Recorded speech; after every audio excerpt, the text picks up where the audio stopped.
Chapter 5, The Covenant. When December was well along, Grey Beaver went on a journey up the Mackenzie. Mitsa and Klukuch went with him. One sled he drove himself, drawn by dogs he had traded for or borrowed. A second and smaller sled was driven by Mitsa, and to this was harnessed a team of puppies. It was more of a toy affair than anything else, yet it was the delight of Mitsa, who felt that he was beginning to do a man's work in the world. Also, he was learning to drive dogs and to train dogs, while the puppies themselves were being broken into the harness. Furthermore, the sled was of some service, for it carried nearly 200 pounds of outfit and food. White Fang had seen the camp dogs toiling in the harness, so that he did not resent overmuch the first placing of the harness upon himself. About his neck was put a moss-stuffed collar, which was connected by 2 pulling traces to a strap that passed around his chest and over his back. It was to this that was fastened the long rope by which he pulled at the sled. There were 7 puppies in the team.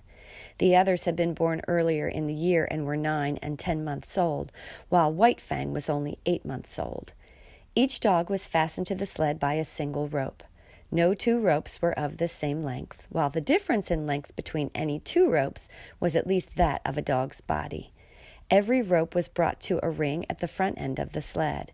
The sled itself was without runners, being a birch bark toboggan, with upturned forward end to keep it from plowing under the snow. This construction enabled the weight of the sled and load to be distributed over the largest snow surface, for the snow was crystal powder and very soft.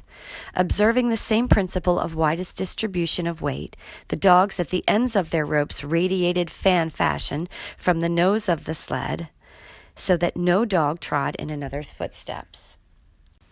There was, furthermore, another virtue in the fan formation. The ropes of varying length prevented the dogs attacking from the rear those that ran in front of them. For a dog to attack another, it would have to turn upon one at a shorter rope, in which case it would find itself face to face with the dog attacked, and also it would find itself facing the whip of the driver.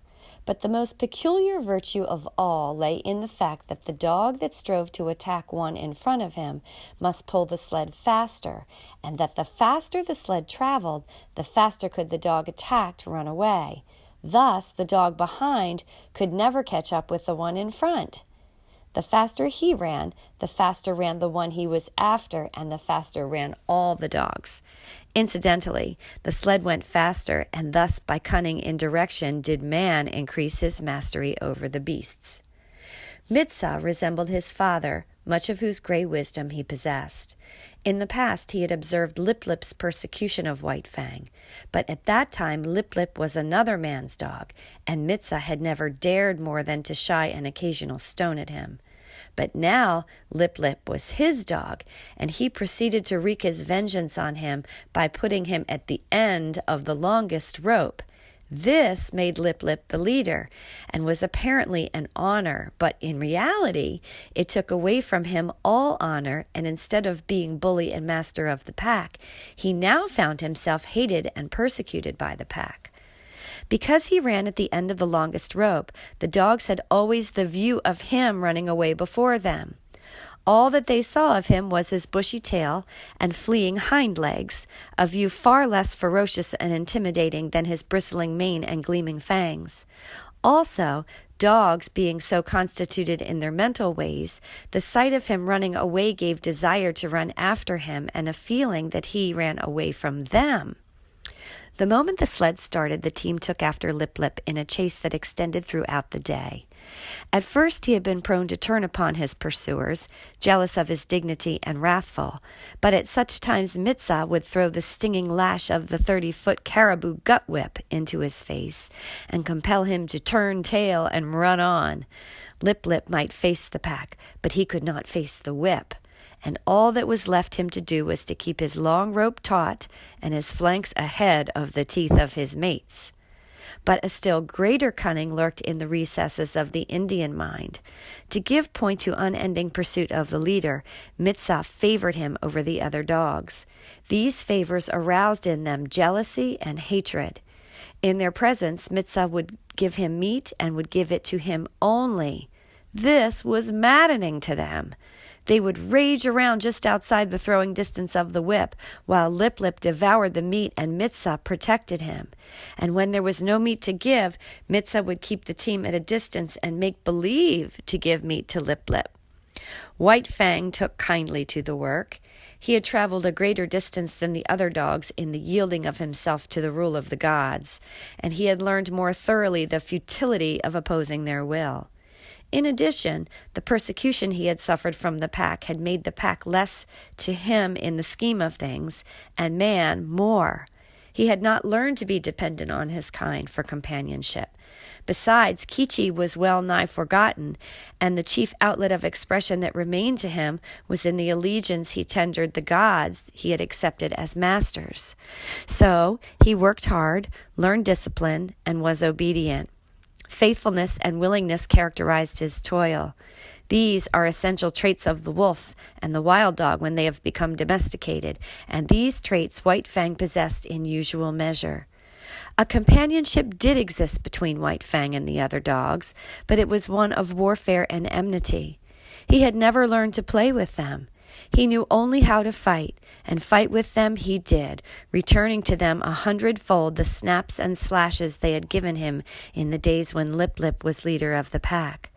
But Lip Lip was no longer leader, except when he fled away before his mates at the end of his rope, the sled bounding along behind. In camp he kept close to Mitsa, or Gray Beaver, or Klukuch. He did not dare venture away from the gods, for now the fangs of all dogs were against him, and he tasted to the dregs the persecution that had been White Fang's. With the overthrow of Lip Lip, White Fang could have become leader of the pack, but he was too morose and solitary for that. He merely thrashed his teammates. Otherwise, he ignored them. They got out of his way when he came along, nor did the boldest of them ever dare to rob him of his meat. On the contrary, they devoured their own meat hurriedly, for fear that he would take it away from them. White Fang knew the law well, to oppress the weak and obey the strong. He ate his share of meat as rapidly as he could. And then woe the dog that had not yet finished. A snarl and a flash of fangs, and that dog would wail his indignation to the uncomforting stars, while White Fang finished his portion for him. Every little while, however, one dog or another would flame up in revolt and be promptly subdued. Thus White Fang was kept in training. He was jealous of the isolation in which he kept himself in the midst of the pack, and he fought often to maintain it. But such fights were of brief duration. He was too quick for the others. They were slashed open and bleeding before they knew what had happened, were whipped almost before they had begun to fight. As rigid as the sled discipline of the gods was the discipline maintained by White Fang amongst his fellows. He never allowed them any latitude. He compelled them to an unremitting respect for him. They might do as they pleased amongst themselves. That was no concern of his, but it was his concern that they leave him alone in his isolation, get out of his way when he elected to walk among them, and at all times acknowledge his mastery over them. A hint of stiff-leggedness on their part, a lifted lip or a bristle of hair, and he would be upon them merciless and cruel, swiftly convincing them of the error of their way. He was a monstrous tyrant. His mastery was rigid as steel. He oppressed the weak with a vengeance. Not for nothing had he been exposed to the pitiless struggles for life in the day of his cubhood, when his mother and he, alone and unaided, held their own and survived in the ferocious environment of the wild. And not for nothing had he learned to walk softly when superior strength went by. He oppressed the weak, but he respected the strong. And in the course of the long journey with Gray Beaver, he walked softly indeed amongst the full-grown dogs in the camps of the strange man-animals they encountered. The months passed by. Still continued the journey of Gray Beaver. White Fang's strength was developed by the long hours on trail and the steady toil at the sled, and it would have seemed that his mental development was well nigh complete. He had come to know quite thoroughly the world in which he lived. His outlook was bleak and materialistic. The world as he saw it was a fierce and brutal world, a world without warmth, a world in which caresses and affection and the bright sweetness of the spirit did not exist. He had no affection for Gray Beaver. True, he was a god, but a most savage god. White Fang was glad to acknowledge his lordship, but it was a lordship based upon superior intelligence and brute strength. There was something in the fiber of White Fang's being that made his lordship a thing to be desired, else he would not have come back from the wild when he did to tender his allegiance. There were deeps in his nature which had never been sounded. A kind word, a caressing touch of the hand on the part of Gray Beaver might have sounded these deeps, but Gray Beaver did not caress nor speak kind words. It was not his way. His primacy was savage, and savagely he ruled, administering justice with the club, punishing transgression with the pain of a blow, and rewarding merit not by kindness but withholding a blow. So White Fang knew nothing of the heaven a man's hand might contain for him. Besides, he did not like the hands of man-animals. He was suspicious of them. It was true that they sometimes gave meat, but more often they gave hurt. Hands were things to keep away from. They hurled stones, wielded sticks and clubs and whips, administered slaps and clouts, and when they touched him, were cunning to hurt with pinch and twist and wrench. In strange villages he had encountered the hands of the children and learned that they were cruel to hurt. Also, he had once nearly had an eye poked out by a toddling papoose. From these experiences he became suspicious of all children. He could not tolerate them. When they came near with their ominous hands, he got up. It was in a village in the Great Slave Lake that, in the course of resenting the evil of the hands of the man-animals, he came to modify the law that he had learned from Gray Beaver, namely, that the unpardonable crime was to bite one of the gods. In this village, after the custom of all dogs in all villages, White Fang went foraging for food. A boy was chopping frozen moose meat with an axe, and the chips were flying in the snow. White Fang, sliding by in quest of meat, stopped and began to eat the chips.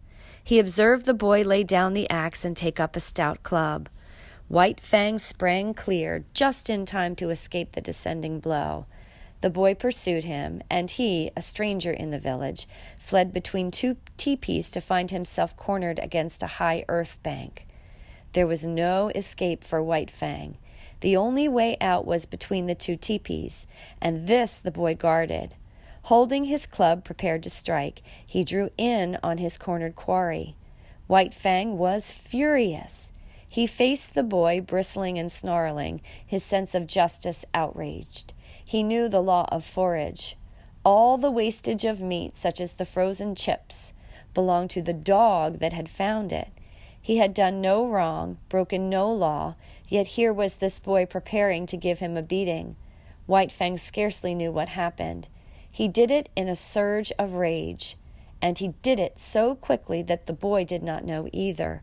All the boy knew was that he had in some unaccountable way been overturned into the snow, and that his club hand had been ripped wide open by White Fang's teeth. But White Fang knew that he had broken the law of the gods. He had driven his teeth into the sacred flesh of one of them, and could expect nothing but a most terrible punishment. He fled away to Gray Beaver, behind whose protecting legs he crouched, when the bitten boy and the boy's family came demanding vengeance. But they went away with vengeance unsatisfied. Gray Beaver defended White Fang. So did Mitsa and Klukluch. White Fang, listening to the word he wore and watching the angry gestures, knew that his act was justified. And so it came that he learned there were gods and gods. There were his gods and there were other gods, and between them there was a difference. Justice or injustice, it was all the same. He must take all things from the hands of his own gods, but he was not compelled to take injustice from the other gods. It was his privilege to resent it with his teeth, and this also was a law of the gods. Before the day was out, White Fang was to learn more about this law. Mitsa, alone, gathering firewood in the forest, encountered the boy that had been bitten. With him were other boys. Hot words passed. Then all the boys attacked Mitzah. It was going hard with him. Blows were raining upon him from all sides. White Fang looked on at first. This was an affair of the gods and no concern of his. Then he realized this was Mitzah, one of his own particular gods, who was being maltreated.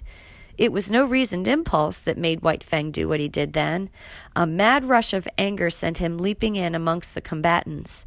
5 minutes later, the landscape was covered with fleeing boys, many of whom dripped blood upon the snow in token that White Fang's teeth had not been idle. When Mitzah told the story in camp, Gray Beaver ordered meat to be given to White Fang.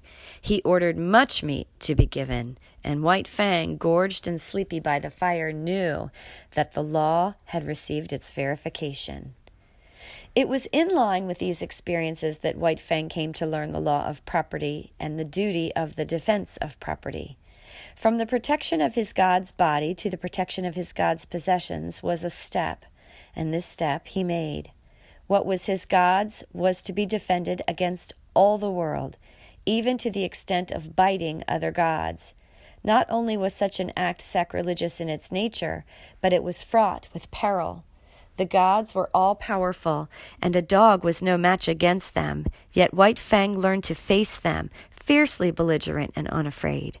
Duty rose above fear, and thieving gods learned to leave Gray Beaver's property alone.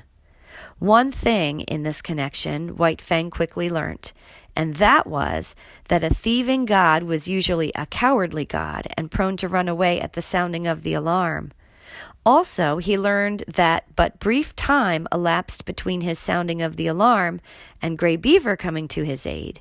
He came to know that it was not fear of him that drove the thief away, but fear of Great Beaver. White Fang did not give the alarm by barking. He never barked.